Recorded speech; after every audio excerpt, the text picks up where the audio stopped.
este proyecto aprobado y luego vamos a abrir para preguntas. La idea es que a medida que se les vayan ocurriendo las preguntas, las pueden ir anotando en el chat, ¿sí? Y después, al finalizar, las vamos leyendo y las vamos respondiendo. Porque por ahí si yo le digo esperen al final, uno se puede olvidar, entonces van escribiendo y después con el doctor José Luis Languiller las vamos respondiendo, ¿sí? La recomendación, pedido, sugerencia, como lo quieran llamar, es que lean el proyecto cuando sea ley, pero empiecen ahora el proyecto a leerlo, léanlo varias veces, a desmenuzarlo, porque algo que venimos usando y que ya tenemos incorporado, que es de la reforma del 2015 del Código Civil y Comercial, de la unificación, ahora va a cambiar en partes importantes para nosotros. Y eso a veces lleva un proceso de adaptación. Entonces, léanlo, ténganlo arriba de su escritorio, las dudas que les surjan, consultan, pero tengan ese proceso de aprendizaje también, ¿sí? Así que este es un pedido y una recomendación para que todos podamos crecer en esto. Bueno, la primera aclaración que me viene, porque fue así la pregunta, una de las preguntas que más se repitió, fue ¿cuándo entra en vigencia esta ley? ¿Sí? Sabemos, porque salió por todos los medios, que el 11 de junio Senado la aprobó, ¿sí? Dio su media sanción completando la sanción de las dos cámaras. ¿Cómo es el procedimiento? Desde el día siguiente, del 12, el Poder Ejecutivo tiene 10 días hábiles para aprobarla, promulgarla o vetarla, ¿sí? Tiene ese plazo de 10 días hábiles para pronunciarse por una opción o por otra. Si en esos 10 días, digamos, si vencidos esos 10 días el Poder Ejecutivo no dice nada, se entiende que la da por promulgada, entonces al día siguiente se publica en el boletín oficial y, de acuerdo a lo que dice el artículo 23 de este proyecto aprobado, entra a regir al día siguiente de la publicación en el boletín oficial. Vuelvo al recorrido si quieren. 11 de junio se aprobó en Senado. El presidente del Poder Ejecutivo tiene 10 días hábiles, que es un periodo de ventana hasta el 29, esperen que le digo la fecha, hasta el viernes 26, perdón, hasta el viernes 26 para pronunciarse, ¿sí? Si la promulga o no dice nada, al lunes, que es 28, se publica en el boletín, el lunes es 29, se publica en el boletín oficial. Y el 30 de junio, como plazo máximo, tendríamos la nueva ley. ¿Sí? Yo sé que hubo muchos medios de difusión, es más, algunos representantes de instituciones inmobiliarias muy importantes que dijeron que esta ley entraba en vigencia el 30 de septiembre. Eso no es verdad porque no es lo que surge de la ley. ¿Sí? La ley en el artículo 23 es muy clara. Explica, se publica en el boletín oficial, al día siguiente entra en vigencia. ¿Sí? Entonces, como plazo máximo, tenemos que va a entrar en vigencia el 30 de junio. Ahora, también les puedo aclarar que mañana el presidente promulga la ley, este lunes se publica en el boletín oficial y el martes ya tenemos nueva ley. ¿Sí? Yo lo que les expliqué es el periodo máximo que tendríamos hasta el 30 de junio si el presidente no hace nada durante este tiempo. ¿Sí? Esto obviamente, ¿por qué es importante para ustedes esta información? Para evaluar las reservas que están tomando, contratos que van a firmar en este periodo, porque no es lo mismo un contrato que van a firmar, y ya todos lo sabemos, antes de la entrada en vigencia de la ley, que cuando tengamos todas las reformas. ¿Sí? Bueno, entonces ya les hice, y este proceso, digamos, está contemplado en el artículo 80 de la Constitución Nacional de cómo son las aprobaciones, la aprobación de las leyes. ¿Sí? Otra pregunta que hicieron, esperen que encuentre acá el 23. Me decían, porque a veces ustedes firman contratos, no sé, firman un contrato hoy para que empiece a regir en una locación del 1 de julio, ¿no? Entonces me decían, y ahí, si en el medio se aprueba la ley, ¿qué aplica? Y el final del 23 da la respuesta y se los voy a leer. Dice, y serán aplicables para los contratos que se celebren a partir de entrada en vigencia. ¿Esto qué significa? Que voy a tomar la fecha en que firmé el contrato, ¿sí? La fecha que firmé el contrato me va a determinar qué ley voy a aplicar. No, digamos, cuándo empieza a regir el contrato de locación, sino la fecha en que firme el contrato, ¿sí? Otra aclaración más al respecto que me parece que está bueno agregar.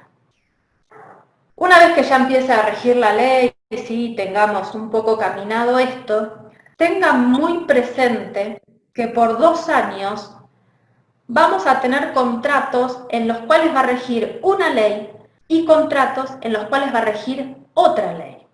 No me miren, ya se desmayaron un par. Sí, está ahí lo veo. ¿Por qué? Porque los contratos que ustedes tienen ahora o firman hoy, inclusive, lo van a tener con el Código Civil y Comercial, ¿sí? Con lo que rige ahora.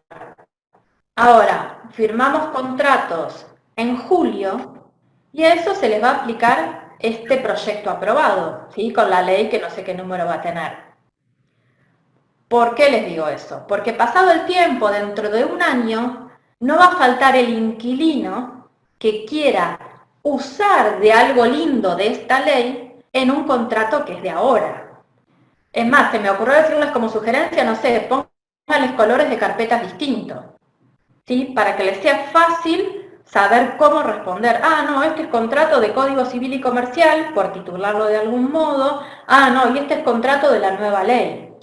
Algo que a ustedes les sirva, un cartel, también se me ocurrió color de carpeta, algo para identificarlos, porque por lo menos por 2 años van a tener que aplicar paralelamente 2 leyes distintas. ¿Sí? Entonces esto es algo que les aporto, que les puede servir mucho en el día a día de la oficina. Bueno, terminamos el tema de la vigencia, que es muy importante, y vamos a hablar del plazo mínimo, que eso también es un tema súper difundido. El plazo mínimo, todos sabemos que se unifica en 3 años, ¿sí? Esto es para todo destino de 3 años en adelante. Salvo, obviamente, los casos que eso se refiere en el artículo 1198, que es el artículo que se modifica. Salvo los casos del artículo siguiente, que son las excepciones. El artículo 1198, que lo tengo por aquí, en su parte final, en el último párrafo, dice algo como lo siguiente. El locatario puede renunciar a este plazo si está en la tenencia de la cosa. A ver, esa frase, ¿qué me está representando? Si hay alguien que ya tenga un contrato de 3 años, ¿sí? Y obviamente continúa en la tenencia porque vamos a hacer una renovación, esos contratos posteriores, como ya vive en ese inmueble, pueden ser por periodos distintos, ¿sí? No estoy obligado a que sea 3 años, 3 años, 3 años y subsiguiente, ¿sí? Eso ténganlo en cuenta, el primer contrato sí o sí va a tener que respetar el plazo mínimo de 3 años, el resto puede ser por otro tiempo. Ahora, tengan muy presente que en los contratos sucesivos, en alguna cláusula especial o dentro de alguna cláusula, como ustedes quieran ponerlo, van a tener que poner específicamente que el locatario renuncia al plazo de 3 años por estar en la posesión del inmueble. Lo van a tener que incluir en los contratos posteriores, ¿sí? Porque si no está esta renuncia, se entiende que opera el plazo mínimo de 3 años. ¿Sí? ¿Estamos con eso? Perfecto. Bueno, les dije que el 1198 establece el plazo de 3 años. Ahora, el 1199, que es así como está regulado hoy, establece las excepciones al plazo mínimo y que más o menos quedó similar. Reformaron algo chiquitito del inciso B, que es las habitaciones con muebles, ¿sí? O así más conocido como contrato temporario, en la cual reformaron que se entiende el periodo ese máximo de 3 meses, ya sea un contrato o contratos consecutivos, ¿sí? En realidad es un agregado que está de más, pero bueno, se entiende que ese periodo como máximo son 3 meses. Y en esto quiero hacer una aclaración porque me consultaron la otra vez que en algunas zonas usan, yo diría que mal usan, este contrato temporario, ¿sí? ¿Por qué mal usan? Primero, porque este contrato temporario sí o sí es amueblado, ¿sí? Y en las locaciones de vivienda que nosotros conocemos habitualmente, obviamente la casa está sin ningún mueble. Entonces, ese sería el primer error, que están usando un título de contrato temporario con vivienda amueblada cuando en realidad no están haciendo eso.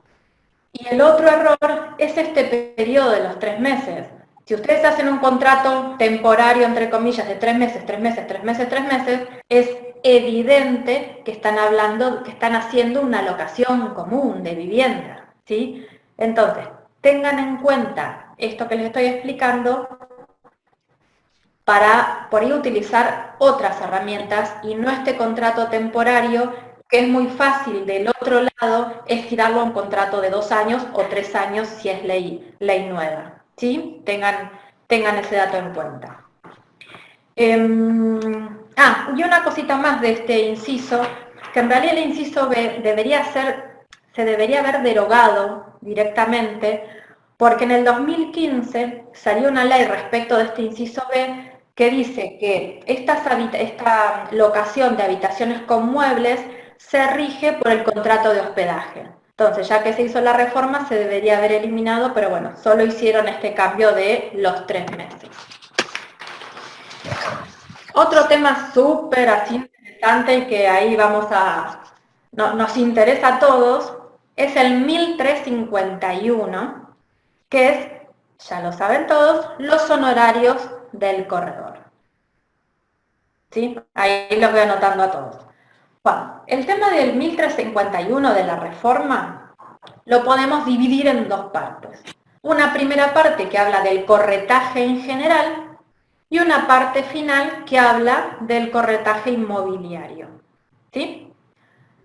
La primera parte, que es del corretaje en general, ustedes ya lo habrán leído, dicen que si interviene un corredor, todas las partes le deben sus honorarios, ¿sí? La ley dice comisión, pero bueno, todas las partes le deben sus honorarios, que si intervienen varios corredores, el honorario se lo debe su comitente, ¿sí? Ahora, en la parte final, la ley, y me lo voy a leer, dice que en las locaciones de inmuebles, que es lo que estamos hablando nosotros ahora, la intermediación solo podrá estar a cargo de un profesional matriculado para ejercer el corretaje inmobiliario conforme legislación local.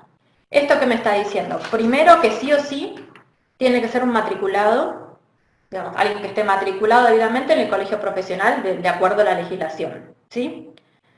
En segundo lugar, me dice que la intervención en el corretaje inmobiliario para locaciones, aclaro, es la intervención de un solo profesional, ¿sí? Un profesional inmobiliario para locaciones. ¿Esto qué me lleva? Porque este artículo 1351 se complementa con nuestra ley 10.973, que es la ley vigente en la provincia de Buenos Aires para el ejercicio profesional, ¿sí?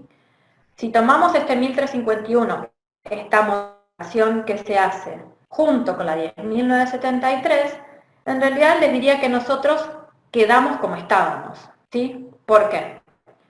Dice que es un corredor el que va a intervenir. La ley 10.973 me dice cuál es el honorario que puedo cobrar en locaciones, del 1 al 2% a cargo de cada parte, ¿sí? Y hay una frase final que dice, pudiendo una de las partes asumir la totalidad de los honorarios, ¿sí? Entonces, si coordinamos el 1351 con, si no me falla la memoria, es el 54, siempre me confundo el de honorarios. Bueno, el de la ley 10.973, 54, gracias. Bueno, con el de la ley 10.973 ahí hacemos esta fusión. Escucharon mucho de honorarios, pero también escucharon mucho de la ciudad de Buenos Aires, que tiene otra normativa a la nuestra. ¿Sí? A ver, ¿por qué toda esta explicación? Porque es lo que ustedes le van a tener que explicar al cliente cuando vengan. ¿Por qué lo tienen que saber perfecto? Porque es el planteo que les van a hacer. Porque escucharon todo lo de capital, entonces el inquilino le va a decir, no tengo más que pagar. ¿Sí?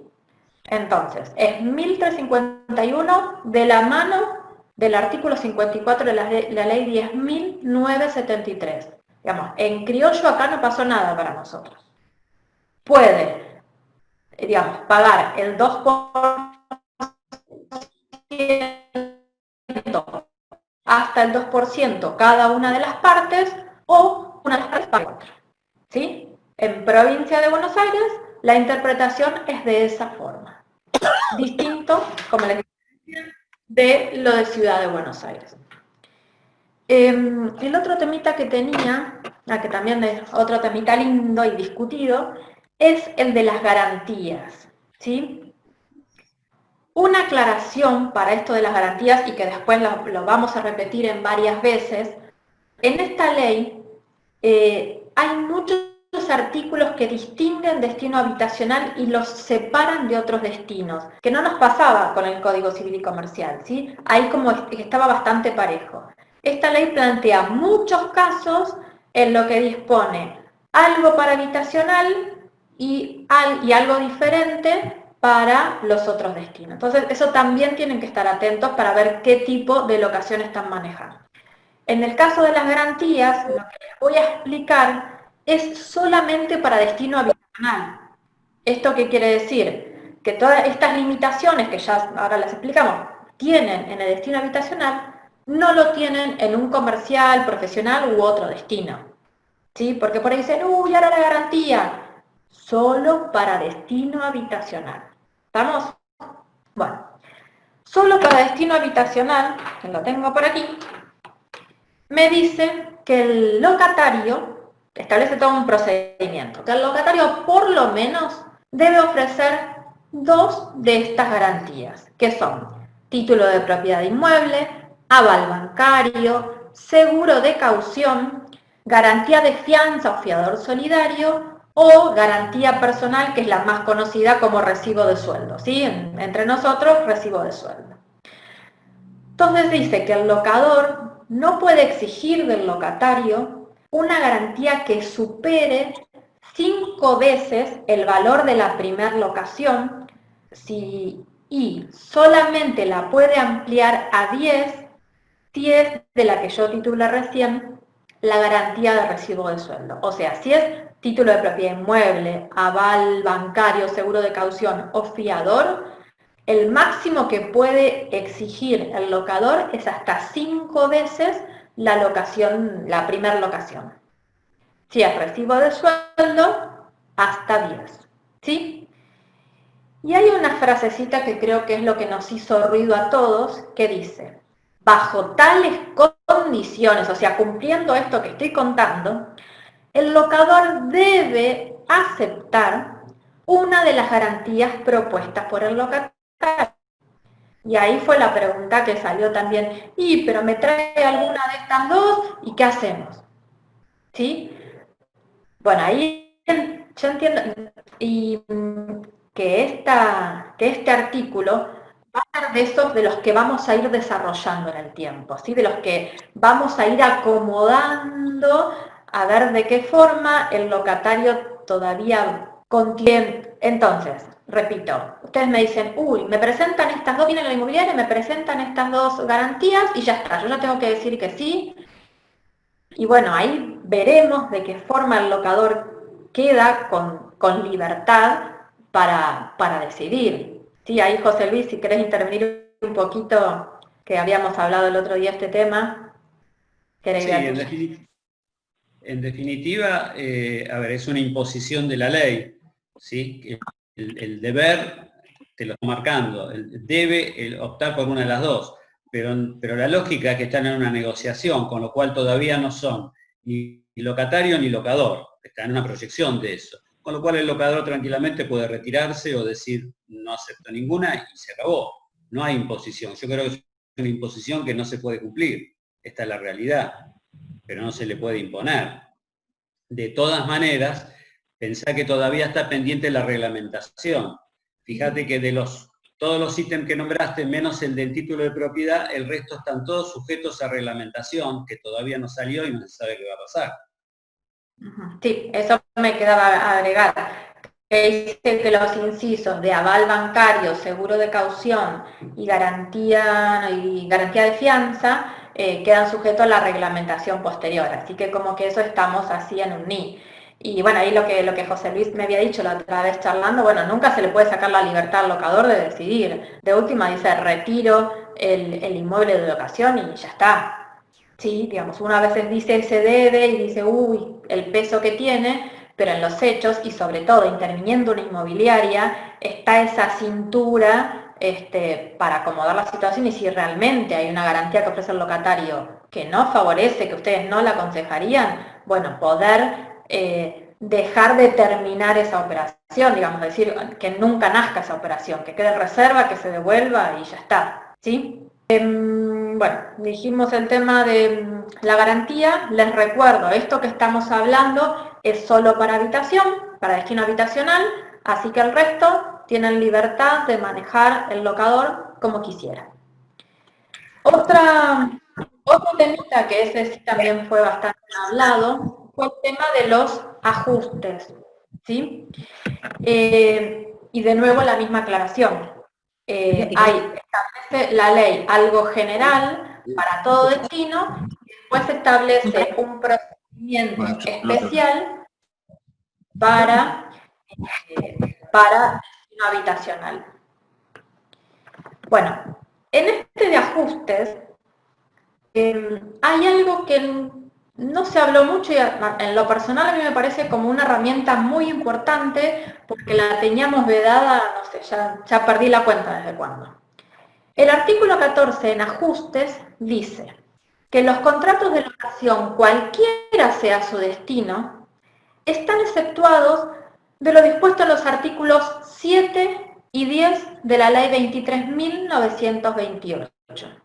Y algo que una vez de una lectura rápida podría pasar como si nada, esos artículos 7 y 10 de la Ley 23.928 son los que nos impedían indexar los contratos, aplicar índices en los contratos.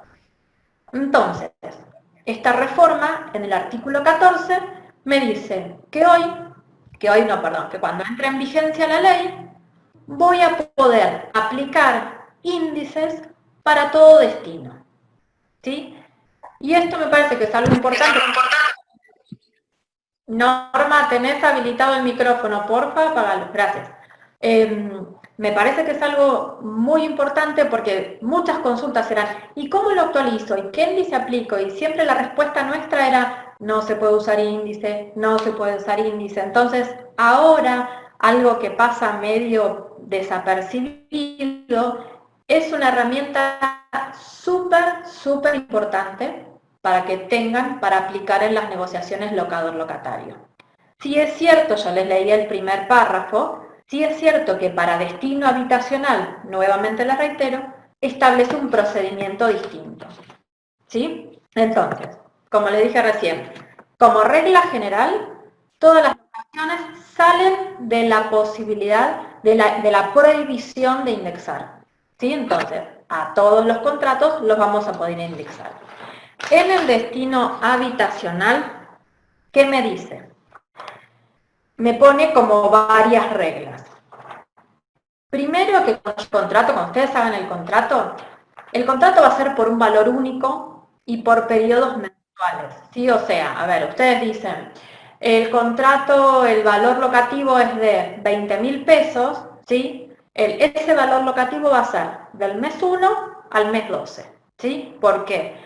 Porque la posibilidad de actualizarlo es anual. Esta vez la ley dispone que es anual. Entonces, al momento del mes 13, el Banco Central de la República Argentina va a publicar un índice que es un valor resultante entre el índice de precios al consumidor y la remuneración imponible promedio de los trabajadores estables, va a publicar ese índice, que entiendo que le va a poner un nuevo nombre, y ese es el único que podemos utilizar para actualizar los destinos habitacionales, ¿sí? En el resto de los destinos decidirán las partes si quieren aplicar índice y qué índice pueden aplicar, porque ahí no tiene ninguna limitación. Otra de las cositas que incluye esta ley, siguiendo, digamos, todo el tema de la era digital y todo esto que sabemos que viene, es la posibilidad de constituir un domicilio especial, ¿sí? ¿Y qué es eso? A ver, que las partes, aparte del domicilio físico, que nosotros siempre lo ponemos en todos los contratos, pongan un domicilio electrónico en el cual van a ser válidas igualmente todas las notificaciones. A ver, puede ser útil, por ejemplo, en notificaciones que sean como más urgentes, en notificaciones, no sé, de las reparaciones, no sé, ahí tienen que ver ustedes si van a dejar este domicilio electrónico, si lo usan para todos los casos, para todas las comunicaciones que se den en la relación locativa, o si van a usar este domicilio electrónico para algunas situaciones en particulares. Por ejemplo, pueden ser que habiliten el uso del domicilio electrónico solo para notificarse, no sé, rupturas y desperfectos, ¿sí? Eso es un elemento más que puede servir en la relación, sobre todo en relación de inmediatez, ¿sí? Para que sea como más inmediato la comunicación entre locador y locatario. Otro temita que también tenemos que considerar, digamos, al momento de iniciar, de empezar a pensar el contrato, de ver las relaciones de las partes, es el depósito. Bueno, el depósito está regido en el artículo 1196 y también, de nuevo la aclaración, este 1196 es solo para destino habitacional, ¿sí? Para otros destinos van a poder aplicar lo que las partes consideren. Para destino habitacional, ¿qué nos limita? Que el depósito que se le pueda pedir al inquilino es de un solo mes. ¿Y qué mes? El primer mes. Que antes no sabíamos y bueno, ahora sí lo establece. Un mes, el primer mes. El locador va a tener que devolver el valor del último mes, o sea, del número 36, vamos a decir, si se completa la relación locativa, ¿sí? Recibimos el valor del canon 1, se devuelve el equivalente al valor 36. Y este artículo establece como un procedimiento que es medio engorroso, pero sí deja claro que la devolución del depósito tiene que ser al mismo momento de la entrega de llaves. Y eso, a ver, no es lo que habitualmente hacían en las oficinas. Ustedes ponían un plazo de 30 días, 30, 60, para la devolución del depósito, con el tema de los servicios, de las deudas, de boletas que no llegan, ¿sí? Y frente a eso, este artículo da dos posibilidades. Una, que el locador se dé por satisfecho y que el locatario le pague los valores de las últimas boletas de luz, gas y de los servicios que tenga a su cargo. Entonces, si el locador recibe ese monto de las últimas boletas, ya está, termina, se entrega la diferencia y ahí se termina el problema. O pueden estimar un valor representativo de lo que serían esas deudas, el locador retener esa plata, ¿sí? Y devolverla cuando el locatario venga con las facturas pagas. No es lo que estamos acostumbrados, pero sepan que, a ver, el locatario al momento de la entrega de llave va a decir, quiere la plata, ¿sí? Entonces tienen estas dos posibilidades para manejar, o agarrar, digamos, el equivalente a la plata que gastó el mes pasado, o retener una suma X, y bueno, cuando el locatario venga con las boletas pagas, se la devuelven.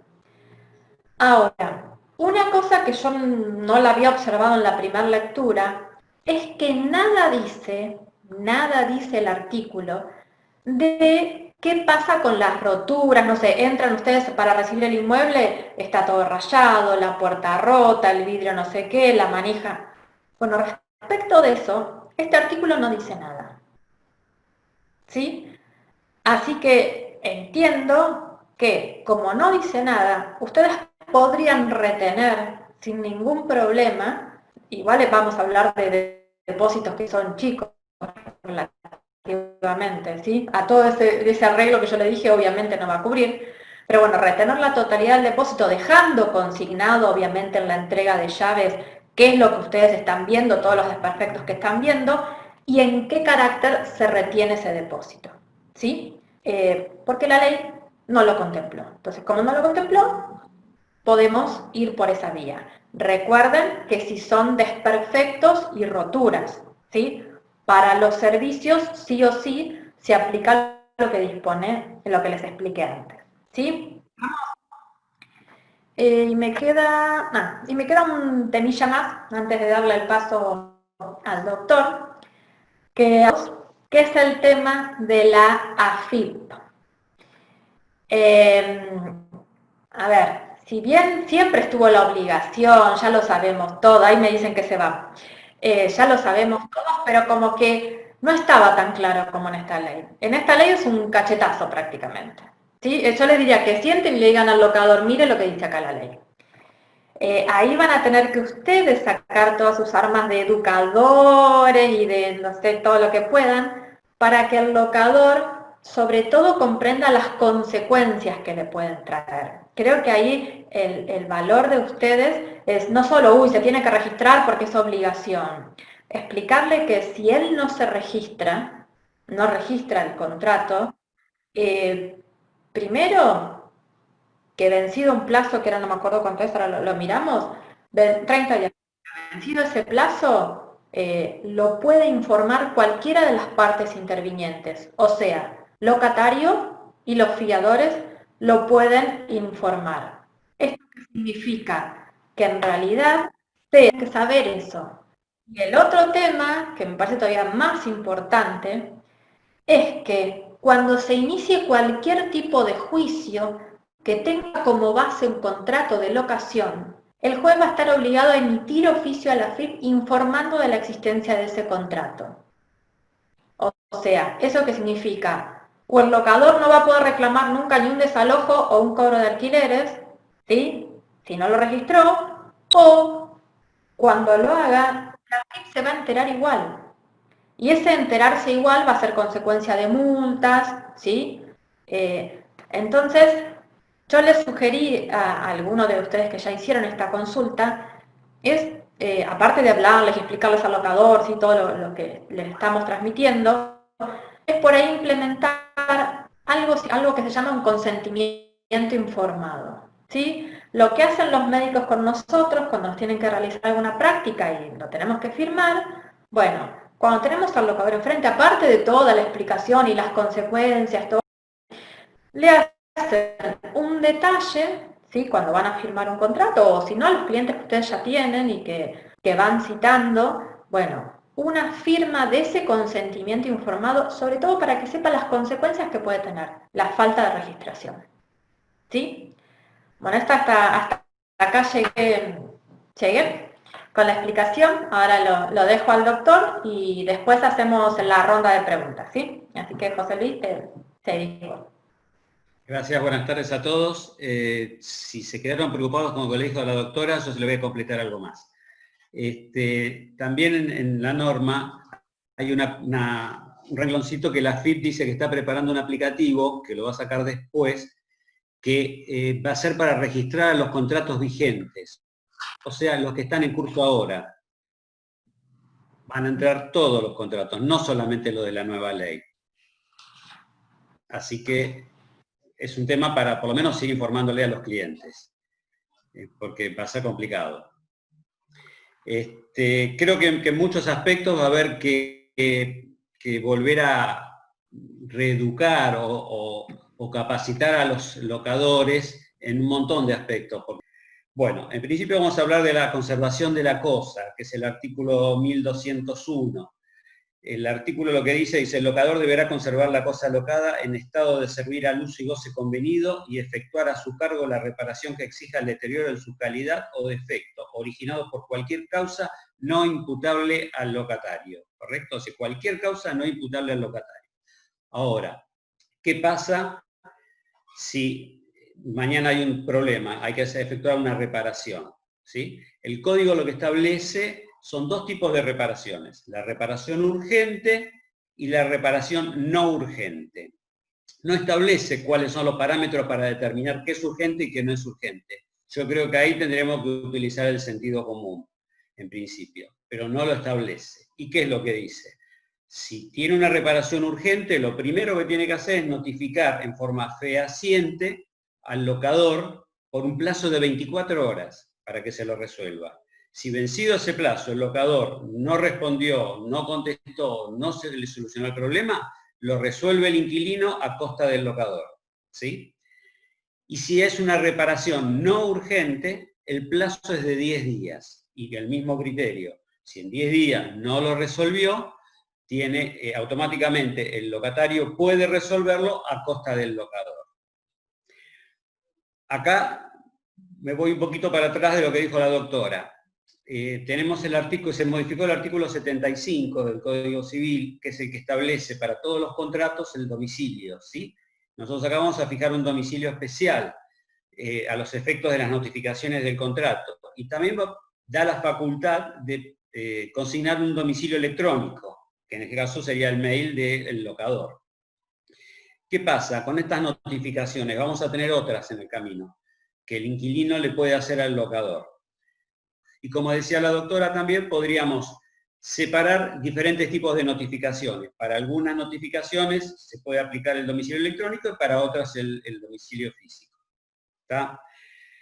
Bueno, ¿qué pasa entonces? Quedamos que si vencía el plazo, las 24 horas, el inquilino directamente hacía la reparación a cargo del locador, ¿sí? Y si vencían los 10 días, lo mismo, hacía la reparación a cargo del locador. Y esto viene de la mano con el artículo 7, ¿sí? Que es el artículo 1204 bis, que habla de compensación. Dice, los gastos y acreencias que se encuentren a cargo del locador conforme a las disposiciones de esta sección podrán ser compensados de pleno derecho por el locatario con los cánones locativos, previa notificación fehaciente al locador de los detalles del mismo. No le está notificando para pedirle autorización, le está notificando que ya lo hizo y le está pasando los detalles. Por eso digo que es muy importante que la notificación realmente la reciba y cómo la vaya a recibir. El artículo 6, que reforma el artículo 1203, habla de la frustración de uso. Dice que si por motivos no imputables al locatario, este se viera impedido de usar o gozar de la cosa, o esta no podía servir para el objeto de la convención, puede pedir la rescisión del contrato o la cesación del pago, ¿sí? Este artículo antiguamente hablaba de caso fortuito o fuerza mayor. Ahora simplemente habla de motivos no imputables al locatario. Acá tenemos que tener cuidado porque entran a jugar un montón de cosas. Por ejemplo, los terceros. Una posibilidad, por ejemplo, podría ser un contrato comercial. ¿Qué pasa si mañana la municipalidad no le habilita, o algún ente no le hace la habilitación al locatario? Entonces, si bien este no es un artículo de orden público, ahí sería bueno establecer en el contrato que el locatario conoce el carácter hábil del local y asume a su riesgo la habilitación del local y demás. Porque si no se podría volver en contra y facultaría al locatario a rescindir el contrato, ¿sí? Cargas y contribuciones, ¿sí? Es el artículo 1209. Dice que el locatario tiene a su cargo el pago de las cargas y contribuciones que se originen en el destino de la cosa locada. Esto está claro, es decir, son cargas inherentes a la actividad del locatario. No tenemos mucho más para discutir. Pero después dice, no tiene a su cargo el pago de las que graven la cosa ni las expensas comunes extraordinarias. El artículo que actualmente está vigente decía, no tiene a su cargo el pago de las que graven la cosa, salvo excepción de pacto en contrario. O sea, ustedes podían pactar lo contrario. Ahora lo eliminaron del código. Por eso directamente, al ser un artículo de orden público, no se le puede cobrar ningún impuesto que grave la cosa. Solamente las expensas ordinarias y no las extraordinarias. Hay un tema álgido que es el ABL, en provincia especialmente, acá. ¿Sí? Acá habla de gastos que graven la propiedad, no especifica nada. Si depende a quién escuchemos, van a decir que no corresponde y hay otros que van a decir que sí. Tenemos la biblioteca dividida. Es muy probable que esto se defina después en la justicia, que diga si corresponde o no. Yo entiendo que la tasa en definitiva es un servicio, no es un impuesto, con lo cual tendría que cobrarse. Pero bueno, no sabemos. El futuro lo dirá. No sé si en la reglamentación después saldrá algo, pero en principio esto es así. Después, bueno, en cuanto a las expensas, el inquilino solamente paga las ordinarias, no las extraordinarias, ¿sí? Ahora, lo que dice el artículo, que también se presta o se puede prestar a discusión, ¿por qué? Porque vamos a agarrar la liquidación de expensas y el inquilino va a decir, bueno, pero esto no me corresponde, esto no me corresponde, y se va a prestar a confusión y va a generar alguna rigidez. Porque dice, solo podrá establecerse que estarán a cargo del locatario aquellas expensas que deriven de gastos habituales, entendiéndose por tales aquellos que se vinculan a los servicios normales permanentes a disposición del locatario, independientemente de que sean considerados como expensas comunes ordinarias o extraordinarias. Vamos a la interpretación acá. Con lo cual, si no tenemos una expensa bien detallada, podríamos llegar a tener algún problema con la administración. Resolución anticipada.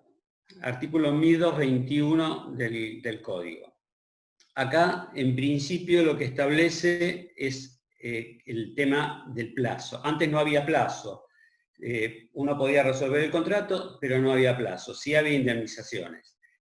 En este caso lo que dice la ley es que ahora se puede establecer un plazo de un mes, ¿sí? Tiene un mes como previo para pedir la rescisión del contrato, en cuyo caso, si estamos dentro del primer año y pasados los 6 meses, va a pagar una indemnización de 1 mes y medio. Y si estamos pasados el primer año, la indemnización va a ser de 1 mes, ¿sí? Pero tiene un mes, tiene que pedir la rescisión con 1 mes de anticipación. Hasta ahí es parejo para contratos habitacionales y contratos comerciales. Pero después dice que en los contratos de inmuebles destinados a vivienda, el locatario puede, pasados los primeros 6 meses, rescindir el contrato con 3 meses de anticipación, en cuyo caso no paga la indemnización y se le tendrá que devolver el depósito a la fecha del momento de la rescisión, al valor que se encuentre en ese momento. Renovación, artículo 1221, ¿sí?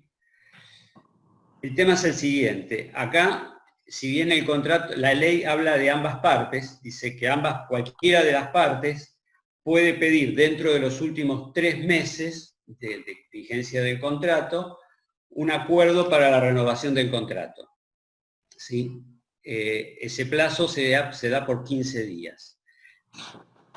Después dice, si el locador guarda silencio o no se ponen de acuerdo, el locatario puede rescindir el contrato automáticamente sin penalidad. Pero no le aplica ninguna sanción si fuera al revés. O sea que si el que guarda silencio es el locatario, no dice nada. Simplemente se cumple el contrato y el locador tendrá que esperar a la finalización del contrato. ¿Sí? Intimación de pago. Acá ya no vamos más a lo judicial. El tema es el siguiente, es muy similar al anterior, pero acá especifica que es sobre el tema habitacional nada más. Entonces lo que dice es que ante la falta de pago corresponderá intimar en forma fehaciente, acá sí sería bueno tener un mail para notificar, que sería mucho más fácil, tendría que notificar en forma fehaciente por 10 días indicando la suma indicada, ¿sí? Vencido ese plazo, el locador está facultado para iniciar el desalojo. Ahora, acá hago una salvedad. Todavía no tenemos la reglamentación, y no tenemos la adecuación de provincia. En principio, en Capital se modificó la ley de mediación, que hasta ahora estaba exceptuada para los cobros de alquileres y los juicios de desalojo, y el desalojo está obligado a ir a una mediación. Estimamos que en provincia va a pasar lo mismo. Ya el artículo 21 de la ley dice que el gobierno nacional, el gobierno de la ciudad y las provincias adecuarán los medios para establecer medios de resolución de conflictos a través de mediaciones o arbitrajes, que después lo vamos a ver. Entonces, cumplidos los 10 días de plazo, el inquilino no pagó, podríamos iniciar el desalojo. Si fuera hoy, directamente es demanda de desalojo. Si establecen los mecanismos, tendremos que ir a una mediación, que dicen que va a ser gratuita o de bajo costo. No lo sabemos todavía. Todo esto es tiempo de notificaciones y demás. Pero por eso es muy importante acá, para el locatario, que tenga un domicilio constituido electrónicamente, porque nos va a facilitar muchísimo la tarea, porque a veces nos pasa, ustedes lo deben saber, que la notificación tarda horrores, o nos sacan la chapa, o se mudan y no los ubicamos. Un domicilio electrónico lo vamos a ubicar siempre. Y si no lo ubicamos, para la ley va a presumir que está notificado. ¿Sí? Bueno. Por otro lado, tenemos que el locador en ningún caso puede negarse a recibir las llaves. ¿Sí? Siempre tiene que recibir las llaves. Y en el caso de que exista una deuda, exista algún problema, bueno, tendrá que dejar constancia de la situación.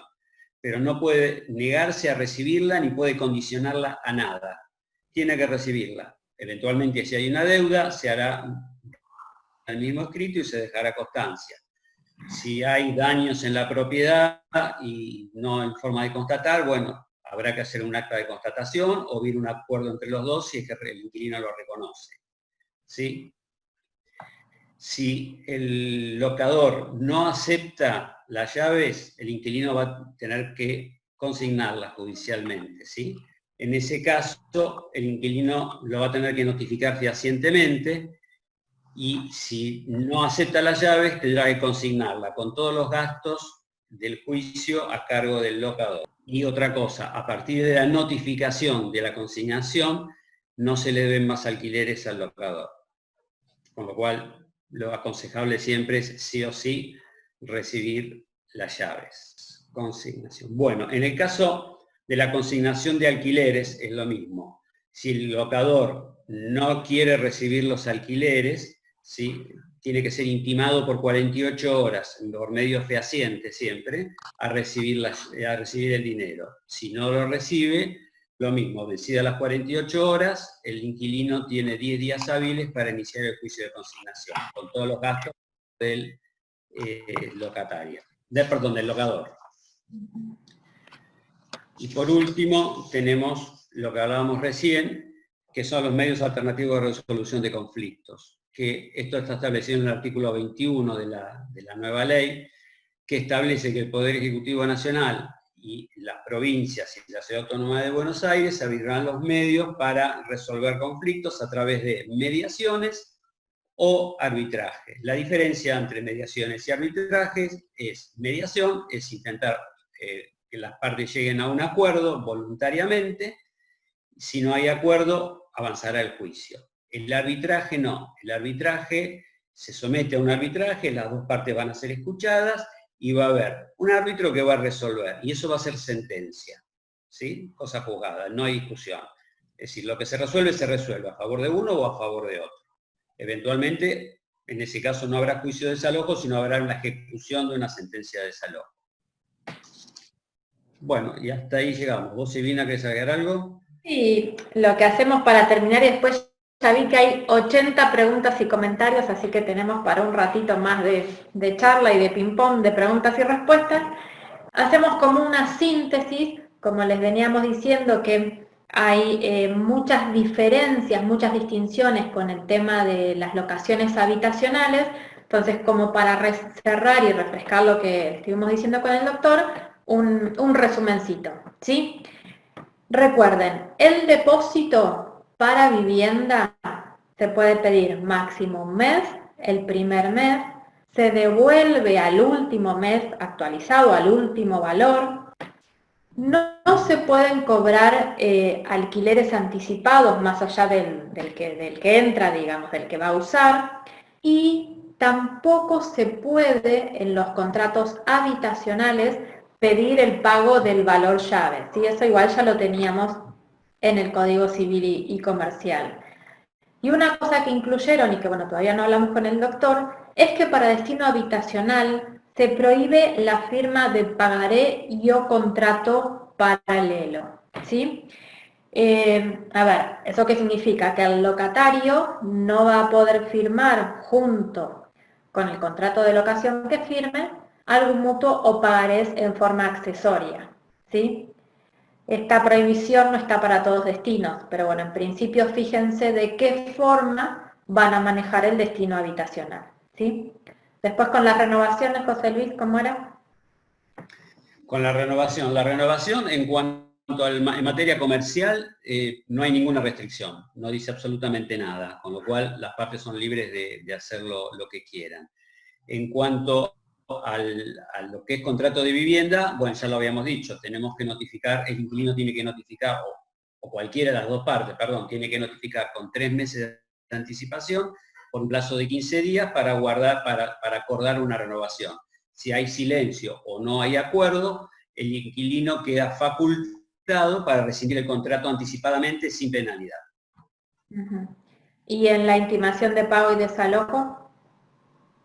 En la intimación de pago y desalojo, es el 1222, en ningún caso el locador puede negarse a recibir las llaves. Todo esto el código lo especifica en cuanto a vivienda, no dice nada en cuanto a materia comercial, ¿sí? Esta es la gran diferencia. Tiene que haber una intimación fehaciente por 10 días en cuanto al pago, ¿sí? Y en ningún caso el locador puede negarse a recibir las llaves. En cuanto a los contratos comerciales, no especifica absolutamente nada. Ahí con el tema de garantía. Con el tema de garantía, ya lo vimos hace un rato, que para destino habitacional dice la lista que tiene que ofrecer el locatario y establece todo el procedimiento, mientras que para los otros destinos tampoco establece ninguna limitación de qué garantía, cómo presentarla, hasta qué monto debe cubrir, ¿sí? Ahí tenemos otra diferencia importante. Otra es el tema de los ajustes. Como les dije, en principio el artículo 14 establece que todos los contratos quedan fuera de la prohibición de indexar, o sea que todos los contratos cuando entra en vigencia la ley se van a poder indexar, y para el caso habitacional establece un procedimiento especial que es el índice del consumidor y el otro que es un nombre de así RISTE, se llama la abreviatura, que en el promedio de esos dos va a resultar un índice nuevo que va a publicar el Banco Central de la República Argentina, y ese es el único que vamos a poder usar para actualizar las locaciones con destino habitacional, ¿sí? Y queda una diferencia más, que era la resolución anticipada. Sí, la resolución anticipada es lo mismo. Para el caso de los contratos comerciales no especifica absolutamente nada, o sea que sigue siendo como hasta ahora, y en el caso de vivienda lo que dice que pasados los primeros 6 meses, el locatario puede notificar con 3 meses de anticipación la rescisión sin penalidad alguna, o sea, recupera el depósito en ese caso, ¿sí? Con respecto, no sé si lo dijiste, me quedó la duda. Con respecto a lo que es el ajuste, en los contratos comerciales son totalmente libres, con lo cual hoy por hoy, salvada la previsión que teníamos con la 23.928, hoy podríamos aplicar cualquier índice, podríamos aplicar contratos escalonados, podríamos hacer contratos con un índice que se nos ocurra a nosotros, no hay ningún problema, no hay ninguna traba acá, la ley no prohíbe nada en este momento. En materia comercial estamos hablando, ¿no? ¿Hago las preguntas, Silvina? Si vos tenés, dale, si nos ayudás con eso, bienvenido. Dale. Bien. A los 88, no, hay muchos saludos. Bueno, los saludos, los doctores les agradecen. El secretario de los doctores también. Bueno, Osvaldo Héctor Carle, la oferta actual la tenemos que poner en stand-by hasta el día después que entre en vigencia la ley. O sea, las reservas, me imagino, o no sé qué es lo que te pregunto. Oferta actual, dice. Sí, a ver, Osvaldo, el tema es que, como yo les expliqué al principio, el plazo de vigencia, ahí tenés que ver qué cintura tenés, en cuánto tiempo te van a responder los certificados, creo que ahí es crucial, para saber si llegás antes de la entrada en vigencia o no. Digamos, hoy podés firmar contrato, mañana podés firmar contrato, lunes, martes, miércoles, ¿sí? Siempre y cuando no esté publicada en el boletín oficial, sabes que al día siguiente entra a regir esta nueva ley. Antes, podés firmar todo lo que quieras o todo lo que puedas. ¿Sí? No sé si está respondida la pregunta, Osvaldo, yo no te veo, pero digamos, me parece que en estos momentos... ¿Puedo completar algo? Creo que también habrá que evaluar el tema económico, es decir, si el valor del alquiler va a ser el mismo con la ley vieja que con la ley nueva. Me imagino que el propietario se va a sentar y va a decir, bueno, a ver, con la ley nueva yo tengo que blanquear el contrato, pagarle al contador, pagar ingresos brutos, pagar monotributo o lo que fuere, por un lado. Y por otro lado va a decir, voy a tener un contrato que hoy lo estoy alquilando a, por decir algo, 15.000 pesos con el 18% semestral y me van a pasar a un contrato de 15.000 pesos con un ajuste a un año que no sé cuánto va a ser. Entonces yo por las dudas le voy a aplicar un 10, un 15 ahora. Entonces en vez de 15 ahora quiero 18 o fuere. Entonces me imagino que los propietarios van a reaccionar de esta manera y habrá que ver cuál es el precio con la ley nueva y cuál es el precio con la ley vieja. Bien. Es un tema más de mercado, pero creo que va a pasar. Es posible, lo más probable. Norma pregunta, ¿cómo se calculan los honorarios profesionales? Bueno, ahí hay un temita porque, a ver, yo escuché varias opciones, yo les digo mi pensamiento y después cuento el resto. En realidad sería, tenemos un valor inicial, vamos a ponerlo de 10.000 para que sea más fácil, 10.000 por 36 meses, ¿sí? Te va a dar un número, 360.000, ¿cuánto daría? Bueno, 360. da un número X y a eso le aplicas el 4%, ¿sí? El 4% es el valor máximo que podrías cobrar de honorarios. Eso es lo que surge de la ley. Bien.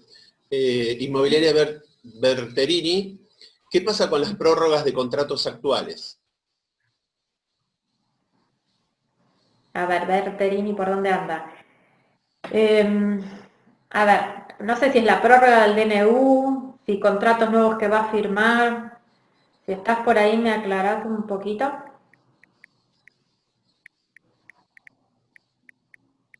Se nos fue Berterini. Ahí acá estoy, acá Ahí estoy. está. No encontraba cómo desmutear el... No, el tema es la prórroga, por ejemplo, después del 30 de septiembre, que quieran extenderlo hasta el 31 de diciembre, por ejemplo, que ya va a estar supuestamente vigente esta nueva ley, ¿qué va a pasar? Bueno, si yo lo puedo extender por 3 meses, o sí me tengo que aguantar los 3 años más. ¿Entiendes? A ver, ahí creo que estás haciendo como una mezcla de DNU y ley nueva. No. ¿Sí? Es decir, yo digo, por ejemplo, el día de hoy, si yo quiero extenderlo, está el DNU, así que sería inútil firmar un papel. Ahora bien, ¿qué pasa a partir del 30 de septiembre si yo quiero hacer una prórroga por 3, 4, 5, 6 meses? No existe, ¿no? A ver, si vos estás al 30 de septiembre con un contrato que se prorrogó legalmente por el DNU, ¿sí? Y tu locatario está en la tenencia del inmueble, ¿sí? Podés hacer eso que dijimos hace un rato de que renuncia al plazo de 3 años y firmar un contrato por un plazo distinto, que es lo que yo sugerí, que en este contrato posterior incluyas esa renuncia del locatario, ¿sí? Bien, perfecto. ¿Está bien? Bien. Osvaldo Héctor Carle. Tomé una seña el 17 de marzo del 2020 y no pude firmar el contrato por el DNU. ¿Qué ley aplico?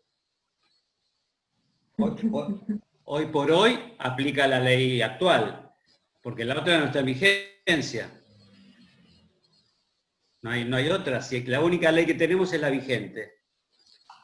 salvo que no firme hasta el 30 de septiembre y de acá al 30 de septiembre salga la nueva ley. No sabemos cuándo sale publicada, pero en principio hoy tenemos una sola ley, así que nos tenemos que regir por esa ley. Pero, doctor, Sí, me permito repreguntar. En este caso, supongamos que no tiene habilitada la actividad, que no puede firmar el contrato, lo que fuere, y va a firmar luego de que, a ver, dentro de 10 días sale la nueva ley, y él va a poder firmar dentro de 20 días. Va a tener que cambiar también las condiciones de la reserva, porque la reserva que hizo ahí va la nueva ley. Condiciones. Sí. Ujú. Sí. Que es lo que decía usted. El propietario ahora puede querer, en vez de 15, 18 o 20. Exacto. Bien. Sí. Silvana Longo, ¿y la renovación puede ser por menos? Menos plazo, Imagino. supongo. ¿Sí? Sí, imagino. A ver, sí, es lo que le dije recién a Berterini. Sí, vos ya tenés un contrato ahora vigente, ¿sí? Que el locatario está en la tenencia del inmueble y vas a firmar un contrato posterior, un contrato que le sigue, que lo continúa, ahí podés hacer uso del último párrafo, ya ni me acuerdo de qué artículo, ahora se los busco, creo que es el artículo 3 del 1198, cuando esté vigente, que el locatario puede renunciar a ese plazo si está en la tenencia de la cosa. Entonces, en ese caso, sí vas a poder firmar, incluyendo esto en el contrato, por un plazo menor. Bien, hay dos preguntas que son iguales, estimo, una de Adriana Barbero y otra de José Luis Orona, que dice, Adriana dice, ¿cómo se computará el sellado? Y José Luis dice, ¿el sellado cómo se implementa, teniendo en cuenta los aumentos anuales? El sellado se toma sobre el monto original, o sea, si el contrato arranca en 10.000 pesos, van a ser 3 años por 10.000 y sobre ese monto se paga el sellado. Y hay que tener en cuenta que hay un mínimo no imponible para los sellados, no todas las viviendas llevan sellado. Sí. No, está bien, pero hablamos de cómo se computa el monto para el cálculo. Está bien, perfecto. Norma pregunta, inmobiliaria iPhone de Norma. ¿Cómo calcular el monto total del contrato ya que no sabemos cuál será el aumento?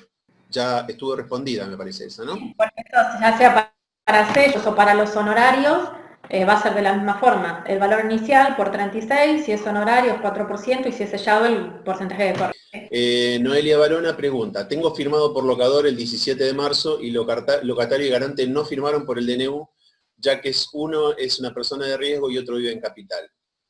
Pero si está pagando, ¿podría decir, ahora quiero que se aplique con nueva ley? A ver si entendí. El contrato se firmó en marzo. Noelia, ¿podés habilitar el audio? Sí. Hola, ¿me escuchan? Sí, perfecto. El locatario no firmó y el garante tampoco. Están pagando un nuevo importe porque esto ya venía, digamos, acordado desde hace 2 meses atrás. El locador sí pudo firmar, porque de hecho se le certificó la firma. ¿Puede, dado cuando salga en el boletín oficial la nueva ley, decir el locatario o el garante, no, ahora queremos que nos hagan de acuerdo a la nueva ley o no? Pero no, todavía no entraron a la propiedad los inquilinos. Sí, están en la propiedad, es más, es una renovación. Entonces, pero tenés fecha cierta del contrato, porque ya le hiciste certificar la firma del locador. De locador firmó, sin certificar su firma, pero firmó. No firmaron locatario ni garante, o sea, todavía no tiene. No lo tiene conformado. Claro. Están pagando desde abril el valor que acordaron como dice el contrato que está firmado por el locador. Lo que pasa es que ¿vos lo vas a hacer certificar la firma del locatario? Sí, convendría que le haga aclarar de que es consciente que a la fecha dado el DNU, él inclusive establece que quiere realizarlo así por 2 años o no. No le entendí nada, no te entendí. Perdón, no, yo más o menos conozco un poquito esa situación. Vos decís que tenés un contrato pero firmado por uno. Te faltan 2. O sea, que ese contrato todavía no rige, ¿sí? Porque te faltan firmas, que es esencial para la vida del contrato.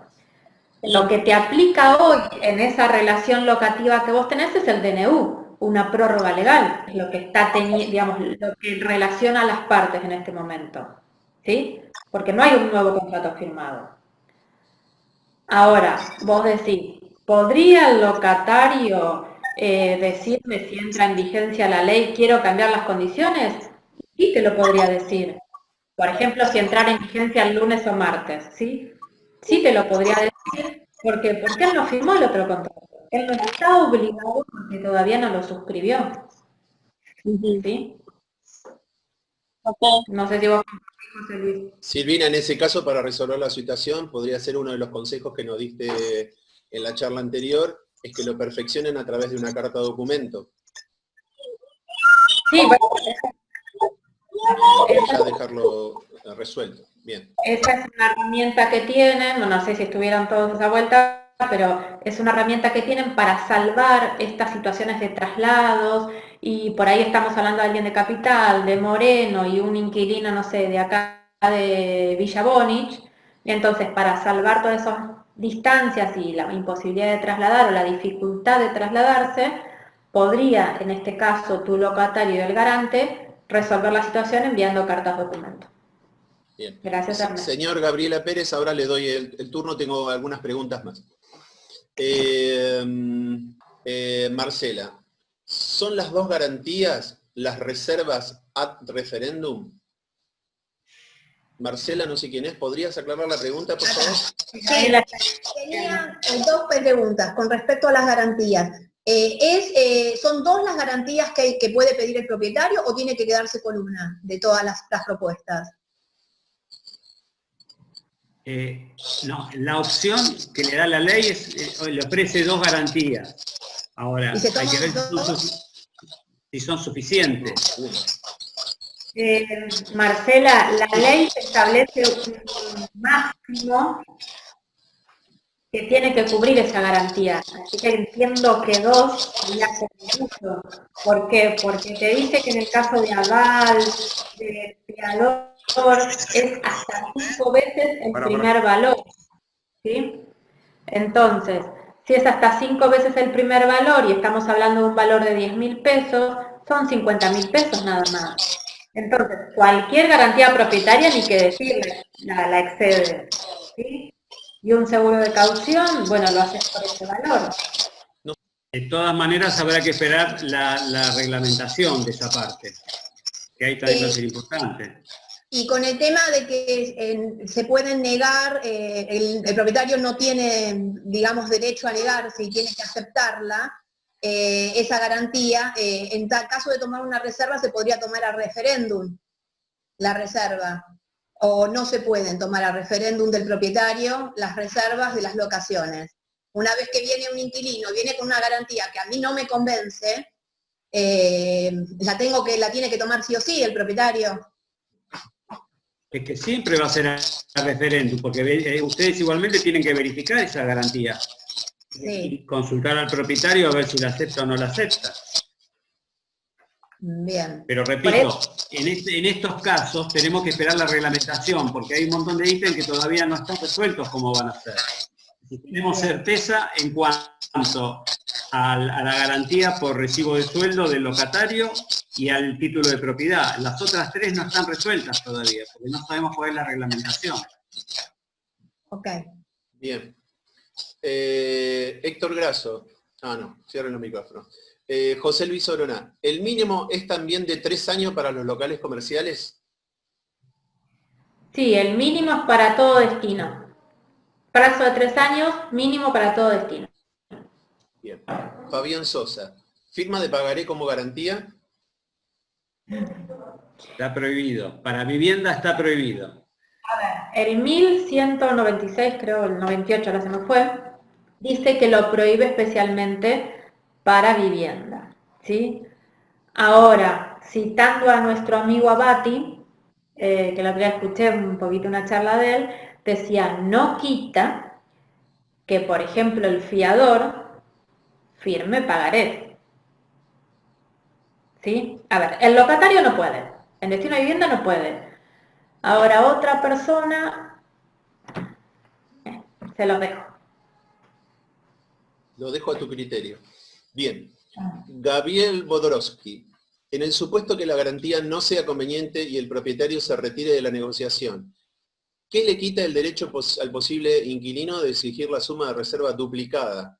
¿O cómo dejar esto cubierto en las futuras ofertas de locación? Pero ustedes reciben una reserva de referéndum del propietario, claro, con lo cual no tendría derecho a reclamo. Claro, si es de referéndum y ustedes no le notificaron todavía la aceptación del alquiler, entonces se lo devuelven y no tiene derecho a la duplicación. ¿Sí, Gabriel? Le voy a permitir al señor, que no sé el apellido, al señor Gabriela Pérez. Señor Pérez.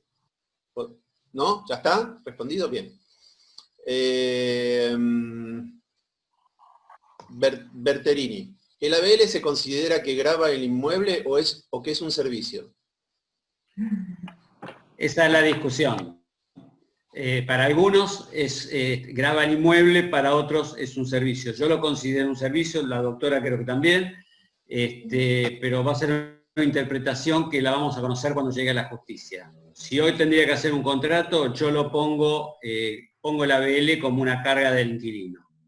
Lo mismo que AISA. Pero no la certeza ni la seguridad de la justicia. Lo que hablábamos hace un rato es que grava el inmueble, digamos, significa que tengo el impuesto por ser titular de. Entonces, eso básicamente es el impuesto inmobiliario, ¿sí? Ahora, el servicio, la tasa de alumbrado, barrido y limpieza es por, entre otras cosas, no sé, limpiarme la vereda de la casa. Entonces, el que está usando ese espacio lo debería pagar. Ahí no afecta directamente el inmueble, sino el uso de la vivienda. Pero bueno, es un criterio que no es unánime, eso también tienen que saber. En nosotros dos sí es unánime, pero bueno, hay posiciones que no. Bien. Gabriela Pérez. O sea, que se actualizan los contratos a partir del mes de junio de 2000. Se actualizarán los contratos a partir del mes de junio de 2021. Todos los meses tendremos un índice para ir actualizando en la medida que venzan los contratos. En la medida que llegue el mes 13, van a usar el índice inmediato anterior, ¿sí? Okay. Eso lo hace el Banco Central, ¿no? Es el que está encargado de emitir ese índice. Domicilio electrónico. Estela Maris Landete. ¿El domicilio electrónico se refiere a mails? Sí, hoy por hoy sí, en estas circunstancias. Bien. Viviana Villalobos. El contrato es en pesos. ¿Se puede pactar el depósito en dólares? Sí, se puede pactar, no hay impedimento. El tema es, ustedes están pactando el depósito en dólares, al momento de la devolución va a tener que ser la misma cantidad. Pero no puede superar el valor de un mes. Ese valor, esos dólares que se tomen, esa cantidad de dólares que se tomen. Inicial no. Y a dólar oficial, por supuesto. Marcelo Caruso. Perdón, yo sí. Comento algo ahí. ¿Qué pasaría, Argentina Año Verde, que el dólar se planche, ¿sí? Y siga subiendo por el ajuste el precio del alquiler? Y cuando llegue el momento, a los 36 meses, la ley diga hay que devolver el depósito al valor del último alquiler, pero resulta que el valor del último alquiler, hoy por hoy, supera el valor de los dólares que dejó en su momento. Y va a tener que poner la diferencia. No sé si va a pasar, pero podrás... Claro, ¿qué pasaría en ese caso? José Luis, ¿no sería el mismo caso de, Silvina hablaba de un valor de 10.000, hoy tengo 10.000 y dentro de 3 años es 17.000, voy a tener que devolver 17.000 a pesar de haber recibido 10.000. Es más o menos lo mismo, ¿no? No, yo lo consulté porque pensé que iba a ser por lo menos más corta la brecha de devolución para el locador, por eso lo consultaba. Y después el otro tema, ¿cómo se cotiza? O si se hace el depósito en dólares, tendrían que aclarar muy bien cuál es la cotización que van a tomar, ¿sí? No es lo mismo el dólar blue que el dólar Banco Nación. ¿Y en un contrato se puede poner un dólar blue? No, hay que aclararlo muy bien, por eso tiene que ser, mínimamente, tiene que ser dólar Banco Nación, o contado con liqui, o o el dólar bolsa, pero si no tiene que ser, o el dólar cotización Montevideo, que es prácticamente el blue, pero tendrían que poner que se toma la cotización dólar Banco Nación a los efectos de realizar el depósito, y en su momento, vamos a suponer, cuando llega el momento que hay que descontar algo, algún servicio, algo que quedó pendiente, bueno, se va a tomar la cotización también de Banco Nación para lograr un equilibrio. Bien. Viviana Villalobos también. Cuando firmemos el contrato, ¿se puede hacer un escrito donde notifico al locador que tiene que registrar el inmueble en AFIP? Sí, ahí es lo que yo les decía. ¿Inmueble o contrato? Porque el inmueble ya lo debería tener registrado por el blanqueo, ¿no? Contrato. Es el deber de información frente a la AFIP de informarle la existencia de este contrato de locación. Bien. ¿Sí? Andrea M. El consentimiento Una informado... cosita más. Sí, perdón. Yo lo que le diría que tiene esa obligación, sí, para Vivi y para todos, que tiene esa obligación, y además le aclararía las consecuencias que podría tener, ¿sí? En ese escrito. ¿Viste? La Guilleri va a no los quisiera asustar, pero hay que esperar las reglamentaciones de la ley y de la AFIP. No sería nada raro que la AFIP constituya a los agentes inmobiliarios como informantes de los contratos de locación. Sí, porque aparte le es fácil. No me extrañaría. Si la ley, Gabriela Pérez, si la ley dispone, la AFIP, que ellos la expliquen y no seamos nosotros los malos de la película, hacemos docencia gratis para que ellos recauden. Bueno. En realidad, más que docencia, creo que es parte del rol profesional de asesoramiento a su cliente. Yo lo veo distinto, ¿sí? Creo que ustedes como profesionales tienen que ubicar a su cliente en la realidad legal, en la realidad económica, en el asesoramiento de valores, pero es así como integral eso. Y ustedes están en esta charla para capacitarse, y en todas las que puedan, para tener bien incorporada la ley y poder informar de todo esto a sus clientes. Lo mismo nos pasó en el blanqueo. Sergio André, entonces, a nosotros también nos complica porque vamos a tener que facturar todo lo que hagamos, ya que estarán todos los contratos informados en la AFIP. ¿Lo facturamos nosotros o el propietario? Ustedes facturan sus honorarios por la intermediación inmobiliaria y el propietario factura por la locación. ¿No? El domicilio electrónico no es obligatorio, ¿verdad? No, eso te digo. Inmobiliaria Bertini. Si los contratos sí o sí tiene que participar un corredor, ¿tenemos que figurar en el contrato y por tanto firmarlo? A ver, la ley 10.973 dice que sí. Sí, pero eso ya va más allá del código y va más allá de todo. Bien, pregunto yo. El artículo 1 plantea, las partes pueden constituir un domicilio electrónico en el que tengan por eficaces todas las notificaciones, comunicaciones y emplazamientos que allí se dirijan. Entonces, ¿cómo quedaría lo que plantearon hoy?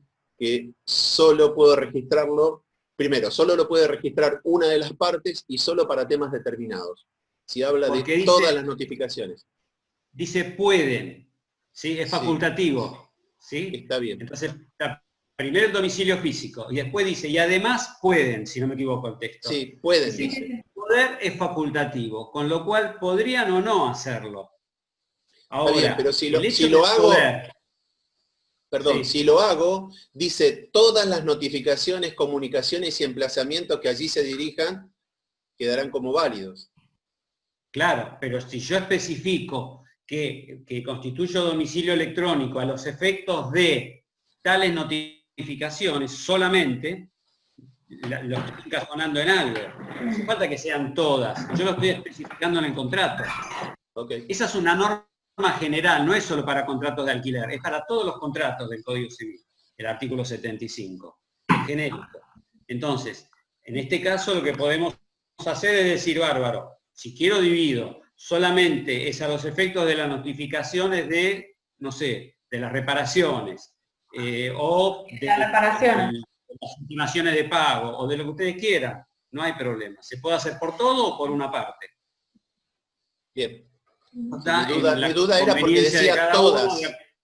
Mi duda era porque decía todas las notificaciones, comunicaciones y emplazamientos que así se dirijan. Que se pueden hacer todas. Ahí se refiere, claro, ahí se refiere al efecto que le da. Si vos elegís todas las opciones, pero si vos elegís, como te dice José Luis, ciertos efectos del contrato, todos van a tener esta consecuencia. Bien. Sí, como fecha máxima la entrada en vigencia va a ser el 30 de junio, ¿sí?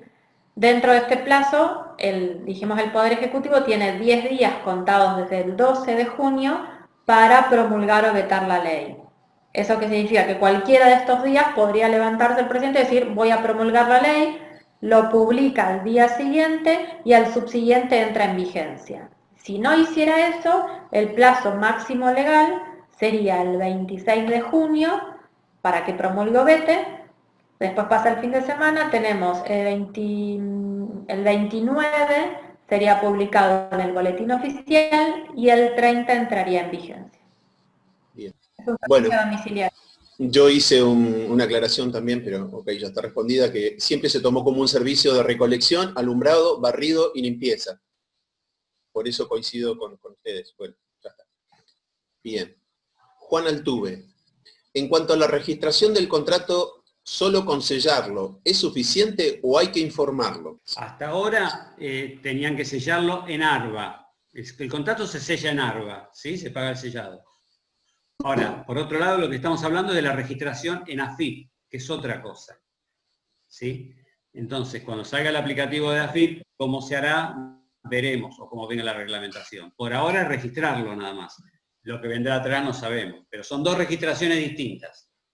José Luis, perdón, pero te hago una consulta. Hoy ya rige esta, si bien no hay una aplicación para un celular, hoy cualquier inquilino puede ingresar en AFIP y subir el contrato y declararlo a efectos de que le hagan el descuento de ganancias. Sí, eso sí, de por sí cualquier contrato habría que denunciarlo y pagar los impuestos. Ahora va a ser obligatorio. Hasta ahora sí, algunos se registraban, se declaraban y nada más.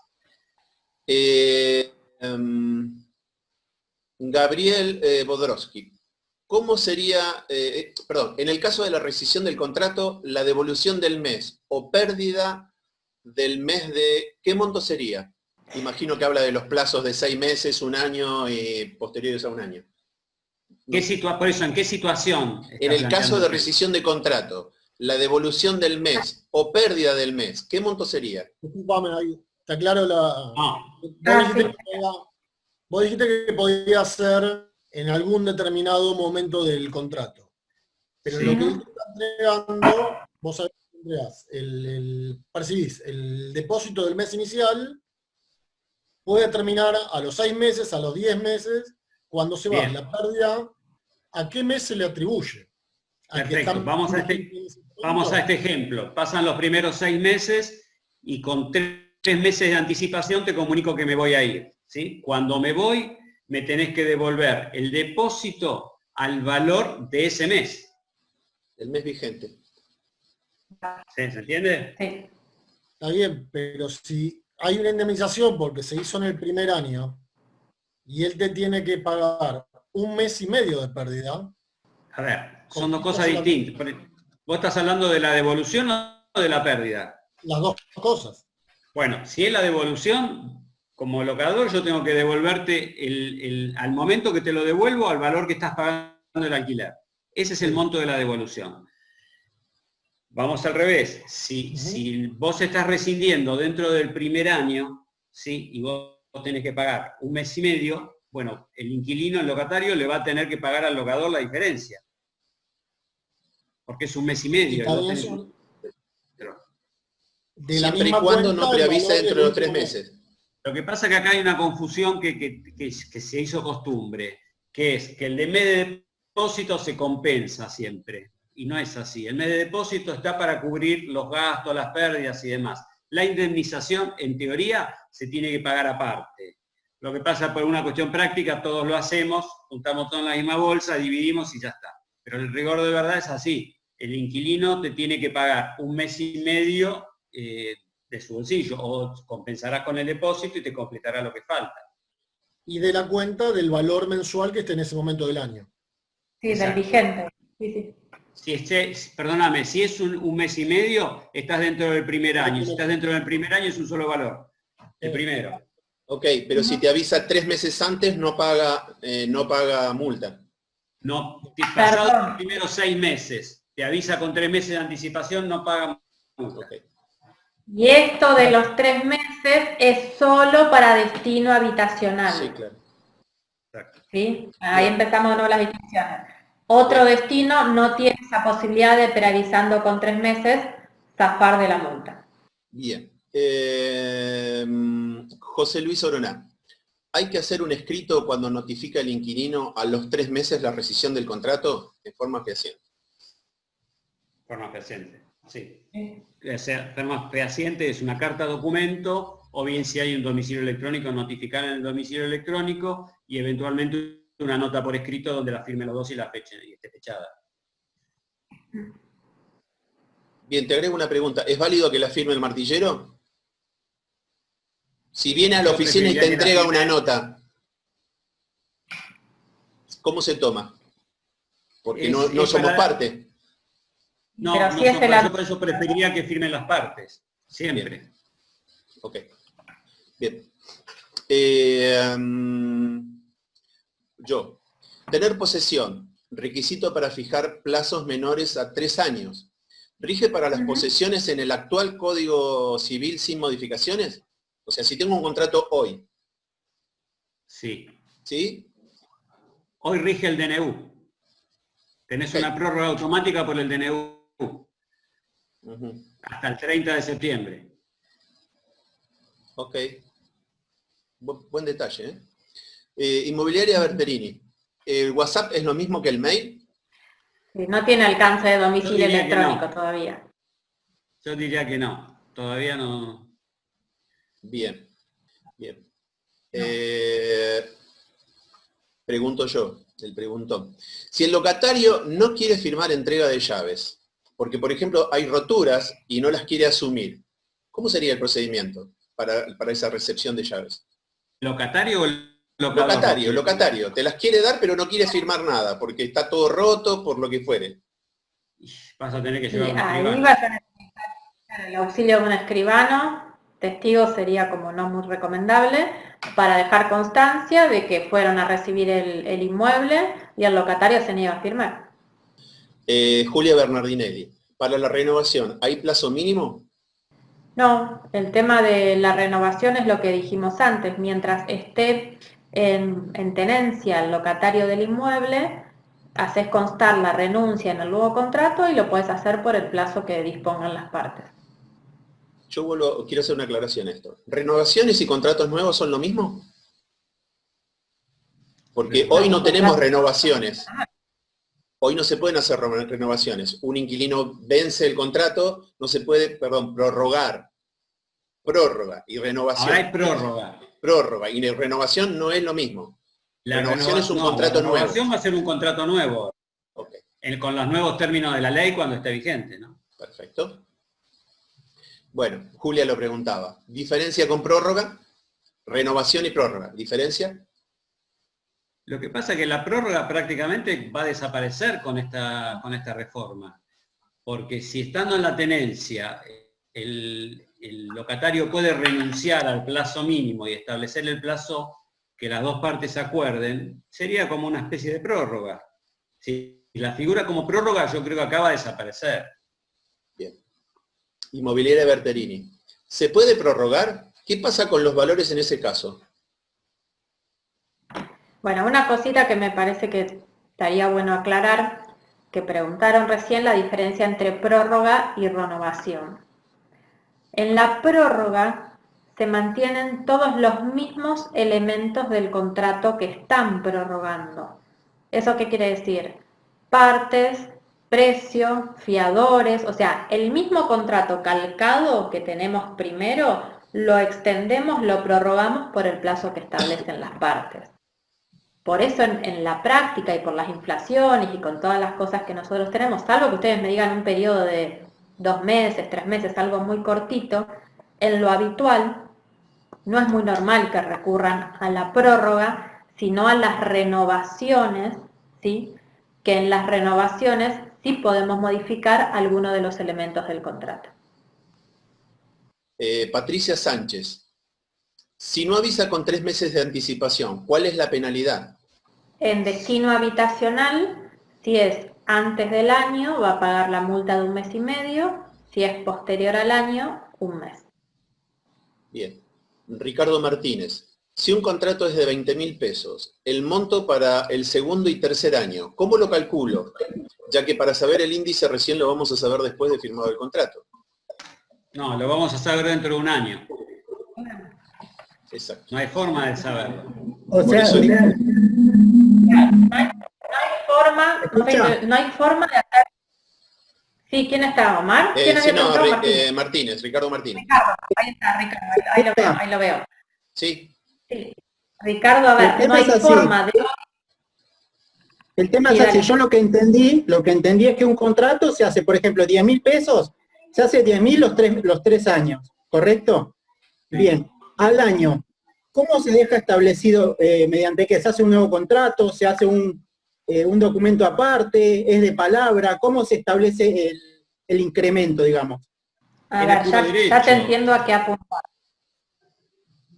Sí, la otra vez me preguntaron algo parecido. En realidad, vos haces un contrato que va a valer por 36 meses, ¿sí? Un contrato que va a estar vigente por 3 años. Al firmar, vos lo que sabés es el valor que va a pagar de la cuota 1 a la 12, ¿sí?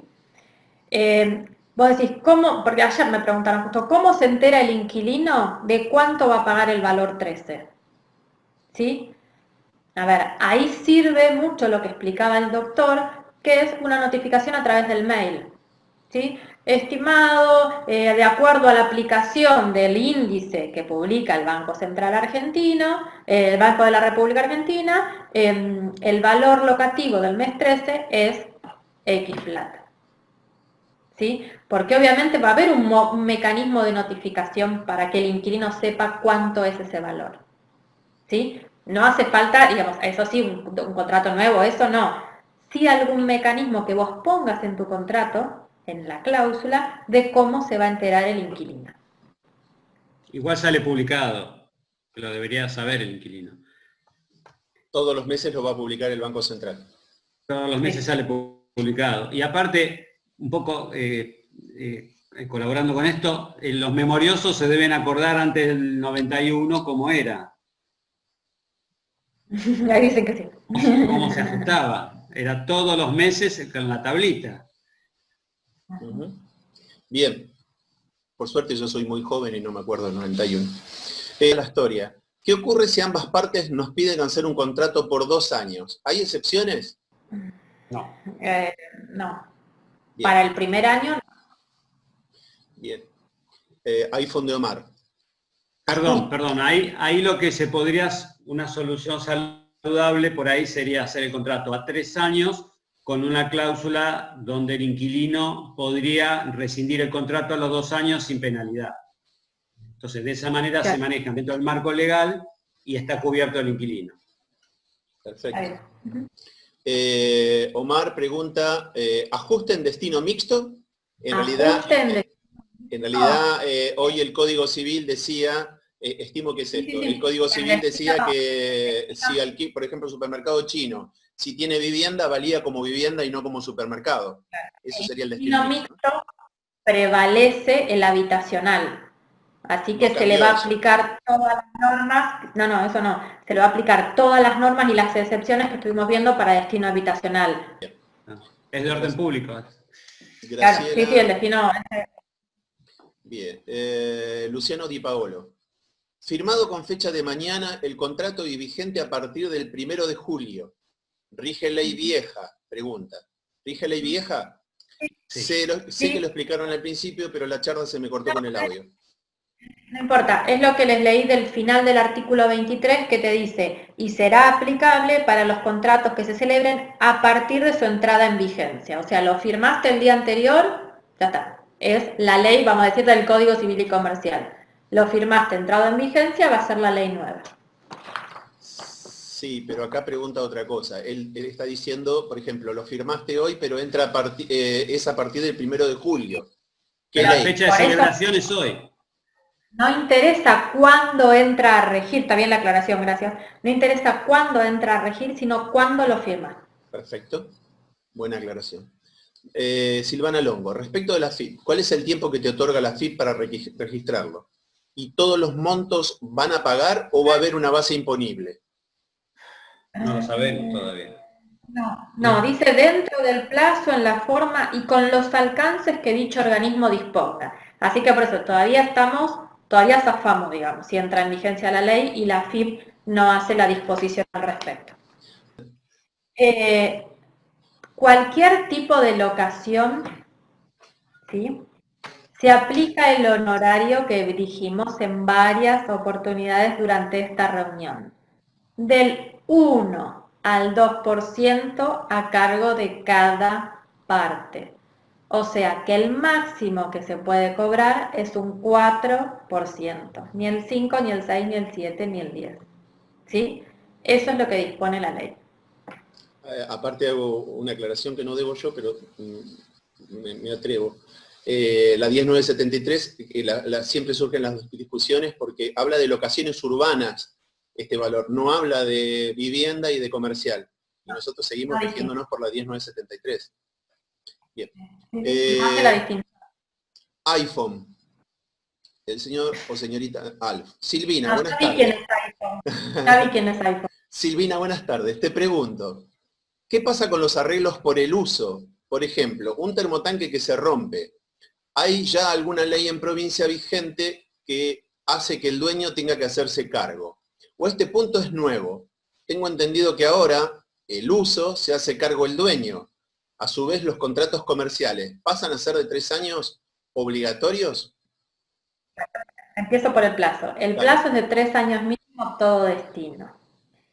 Y a ver, y en cuanto a el uso, ya hoy el Código Civil y Comercial dispone que las cosas que son esenciales para el destino, ¿sí?, las roturas de cosas o de artefactos que son esenciales para el destino son a cargo del locador. Las que se rompen por el uso y uso habitual son a cargo del inquilino. Lo que pasa es, esto es como reglas generales, después nosotros los vamos llevando a la práctica, ¿sí? Respecto del termo, hago una aclaración porque es como bastante llamativa. A ver, un termo, voy a hablar acá en San Martín, ¿sí?, tiene una vida útil, ¿sí?, de cierta cantidad de años.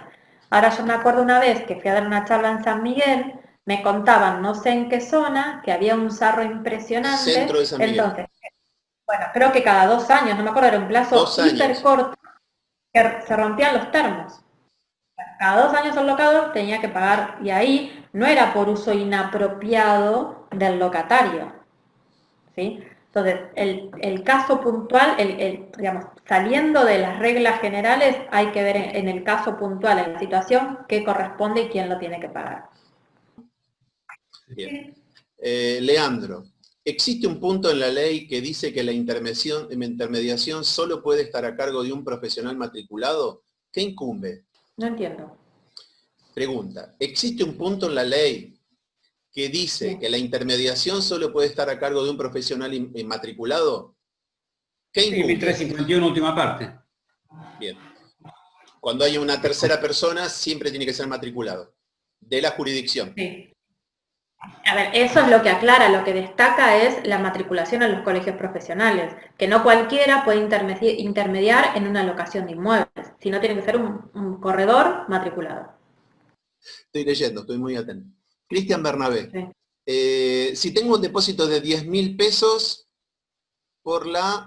y se cortó, acá está, vuelve. Si tengo un depósito de 10.000 pesos por la nueva ley, se va a devolver actualizado. ¿Puedo pactar que esos 10.000 originales son los que voy a devolver a los 3 años y no actualizado? ¿Está penado eso? ¿Es un acuerdo de partes? Es de orden público, tiene que devolverlo actualizado. No hay otra. Hablamos de la nueva ley siempre. Bien. Santiago Maidano. Consulta. ¿Podría decidir el locador no indexar el canon locativo? Porque la ley habla de cómo indexarlo, pero no habla la opción de no hacerlo. O sea, un valor fijo durante los 36 meses. A ver, como opción, si es más ventajosa para el locatario, entiendo que no habría mayor inconveniente, ¿sí? No le podría aplicar, por ejemplo, en destino habitacional, otro índice, si quisiera, ¿sí? Pero si hay un locador, que no creo que haya mucho, que quiera aplicar el mismo valor para todo, entiendo que no hay inconveniente. Ernesto, hacemos un par más, pues ya llevamos 2 horas de charla. Bueno, no sé cuánto. Tema sellado ya está. Si tengo renovaciones después de la vigencia, las tengo que hacer por 3 años, ya está. Voy a empezar a saltar. Un segundito, por favor. Sí, voy a saltar las preguntas que ya se respondieron, ¿sí? Cuando llegamos al mes 12, creo que esto ya se respondió, y hay que cambiar el valor en el segundo y tercer año, ¿con qué antelación se negocia y qué pasa? ¿y qué pasa si no se ponen de acuerdo?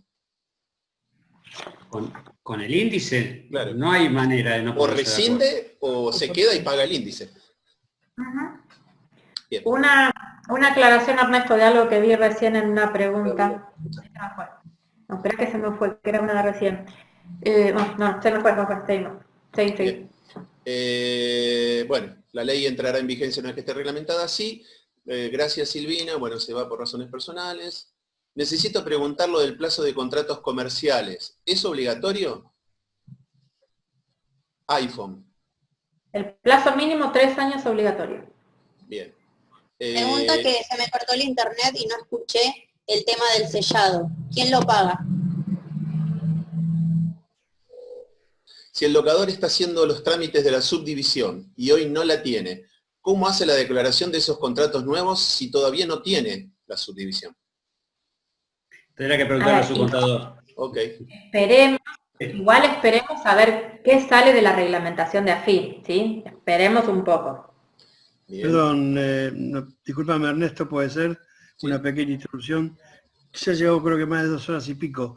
¿Por qué no ponemos un grupo de preguntas más, pongamos un tope? Sí, eso le dije recién, José. Bueno, hacemos un par más. Sí, por eso. Un par más. Las elijo. A ver, que no estén. Ahí preguntan si un inquilino se va durante el tercer año, ¿tiene que pagar alguna multa? Sí, paga la multa de posterior al año. Sí, paga la multa del mes. La última, porque eran 2. Bueno, supongamos, los certificados dijimos que los tiene que pedir el locador, de la escritura, de la garantía. Suponiendo de que la garantía tenga algún inconveniente y no sirva, el inquilino busque otra garantía, ¿lo tiene que volver a pagar el locador al pedido de esos informes? A ver, en la práctica, díganme si me estoy equivocando, en la práctica ustedes ese dinero lo sacan de la reserva, ¿sí? No es que el locador viene y les paga un monto. Lo que plantearon hace un rato es qué pasa si el locador no quiere esa garantía, ¿sí? Y dice, acá no hay contrato. Entonces, en ese caso, sí, deberían devolver todo el monto de reserva y al locador cubrirle el gasto de los informes. Bueno, voy por las 2 últimas preguntas. Están juntitas, perdón, pero quedaron un montón, ahí 73 mensajes nuevos. Soy Carrera, ¿las bonificaciones están prohibidas? ¿Las qué? Bonificaciones. Eso había visto y quería responder. Gracias por la pregunta. Yo sabía que lo habías visto. Gracias, era esa la que decía. Esperen que estaba específicamente en el que habla de los precios y ahora no lo encuentro. Bueno, te dice que el precio tiene que ser el mismo, mensual, ¿sí? Y bueno, y va a ser por todo el año. Y están expresamente prohibidas las bonificaciones o cualquier otro mecanismo que induzca error del locatario. ¿Eso qué quiere decir? Que el valor tiene que ser plano los 12 meses, después los siguientes del 3 al 24 de nuevo, y así el último año. ¿Sí? Ni escalonado, ni bonificado, ni en vivienda estamos hablando. Para el comercial es otro cantar. ¿Sí?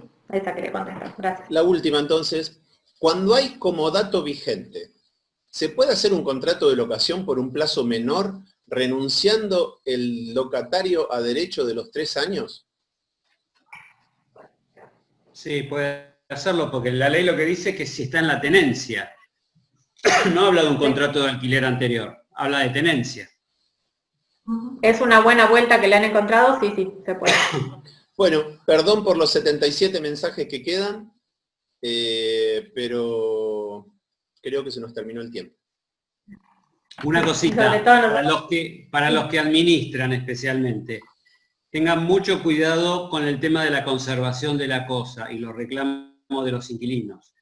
Hoy por hoy, con una intimación en 24 horas, ellos se hacen cargo de la reparación y eso le va a generar problemas. Es decir, hoy tiene herramientas el inquilino que antes no tenía. Algunos la van a usar bien y otros no. Entonces, tengan mucho cuidado y presten mucha atención con esto, porque a veces el inquilino, no sé, avisa tal cosa y entre que le avisan al propietario que no lo encuentra, pasan los días y después van a venir los problemas. Te avisa un viernes a la noche. Claro, sí, y chao, olvídate. Yo, antes de la despedida y de los agradecimientos, les quiero pedir que, porque hoy varios dijeron que no les llegaron la difusión, bueno, hubo así unas idas y venidas durante el día, que sigan al colegio en todas las redes en las que está. El colegio está en Facebook, el colegio está en Instagram, sigan al colegio y aparte ustedes pueden mandar un mail al colegio, ¿sí? Avisando su celular para que el colegio los incluya en su difusión. O sea, de alguna de las 3 maneras se van a enterar, ¿sí? Les repito, Facebook, que es CMCPSM, Instagram, y pedir que se los incluya en la difusión de WhatsApp para que estén al tanto de todas las actividades que ya generó el colegio y las que va a seguir generando, ¿sí? Hay muchas charlas y así, encuentros que estamos armando y está bueno que se enteren ustedes directamente y al momento y no que se enteren por un chat porque un colega les avisó. Sí, así que los invito a seguir. Un colega se equivocó con la fecha, por ejemplo. Pasó el día de ayer y demás. Bien. Bueno, los invitamos yo, más que nada, invitarlos para la charla del día de mañana, que va a ser también bastante interesante, contratos virtuales, a cargo de la escribana. Y un extra de la escribana, a la escribana también, igual mañana te los voy a decir, la invito a seguirlos en Instagram, porque esa escribana que es Alejandra Gajero, en Instagram es @laescribanía, da una información todos los días para el rubro inmobiliario que es imperdible. Así que si no la están siguiendo, síganla, mañana la van a conocer, pero la verdad es un lujo para nosotros poder contar con la charla de mañana de ella. Bueno, Silvina. ¿Sí? Creo que... Doctor Languiller, sus palabras para que la dama después se despida. No sé si está Saco. Yo agradecerles a todos la paciencia, el tiempo. Sé que van a seguir un montón de preguntas más. Veremos de qué otra forma los vamos a poder ir acompañando. Pero bueno, buenísimo que esté la iniciativa de todos de aguantarse 2 horas y media este ida y vuelta, porque sé que es para crecimiento de todos. Así que muchísimas gracias. Muchísimas gracias a todos por la presencia. Como digo siempre, acá estamos aprendiendo todos, porque son todas cosas nuevas, y todos nos nutrimos en lo que dice uno y lo que dice otro. Así que gracias y nos vemos en la próxima. Muchas gracias a ustedes. Gracias a los dos. Bueno.